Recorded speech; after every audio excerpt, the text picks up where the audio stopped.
Bwana, nimeangalia adhabu ambazo zimetolewa na CAF, lakini adhabu ambazo kidogo naona kama CAF pia kuna namna wameipendelea klabu ya Simba.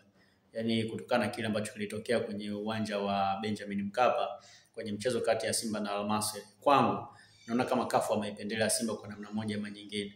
Kwenye mchezo kati ya Simba na Al Masry, Simba walienda kumwaga unga na chumvi kwenye sehemu za kuingilia kwenda uwanjani, kitu ambacho kilipelekea Al Masry kubadili mpaka sehemu ya kupita, wakaenda kupita kwenye geti la nyuma zaidi, geti ambalo halifunguliwagi mara nyingi, lakini pia kiutaratibu sio geti ambalo linatumika, lakini walienda kufunguliwa kule kwa sababu kwenye geti la kuingilia au kwenye mlango wa kuingilia kulimwaga vichumvi na unga, kitu ambacho kilikuwa kinatishia au kitu ambacho kilipelekea Al Masry kukosa ule uhuru wa kufanya maandalizi. Sasa kama timu inamzuia mwenzake inafanya vitendo ambavyo vinamnyima ule uhuru wa kufanya maandalizi, na kuaje inaachwa. Kwa nini CAF hawajadhibu klabu ya Simba? Hicho ndio kitu ambacho mimi nakizungumzia hapa, na naamini kwamba CAF wameipendelea pia klabu ya Simba. Simba walistahili kupewa adhabu kwa kile ambacho walikifanya. Kwenye mpira wa miguu tunasema inaitwa play fair, be positive. Kwamba fair play ni miongoni mwa vitu ambavyo vinatazamwa zaidi. So pale ambapo unamkaribisha mwenzako uwanjani, lazima uhakikishe kwamba unamtengenezea mazingira mazuri ya kuwa yeye kwa comfortable zaidi na mechi, kuhakikisha kwamba haumbughudhi kwa namna moja ama nyingine. Lakini klabu ya Simba iliwabughudhi sana Al Masry kwenye ule mchezo kwa kuwatengenezea mazingira magumu ya wao kwenda kufanya maandalizi, na kwa sababu kamishna wa mchezo aliona kile kitu, alipaswa kuandika kwenye ripoti yake. Lakini pia Al Masry ni timu ambayo nasikia pia walipeleka malalamiko yao pale CAF. Lakini kwa nini Simba hawajaadhibiwa?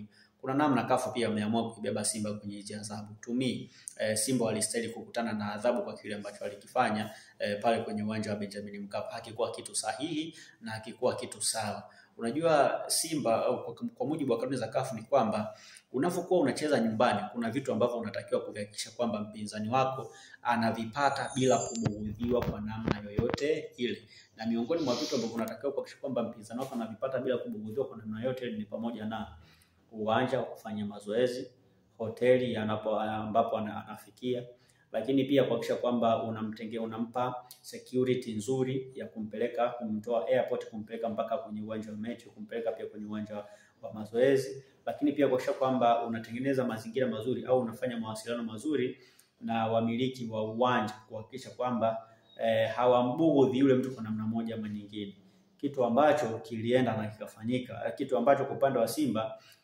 hawakukifanya kwenye ile level ambayo inatakiwa.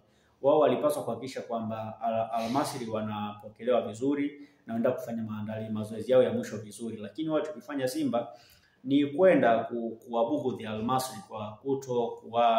kwa kufanya vitu ambavyo viliwatoa mchezoni kwa namna moja ama nyingine, kitu ambacho kwa mujibu wa kanuni za CAF ni kitu ambacho hakiruhusiwi. Yes, inawezekana CAF haiamini sana kwenye masuala ya kishirikina, lakini tayari ni kitu ambacho kiliwabughudhi wale watu, kiliwanyima ule uhuru. So CAF angejikita zaidi kwenye kunyimwa uhuru kwa Al Masry, kungewasaidia Al Masry kupata haki yao na pengine Simba angeadhibiwa.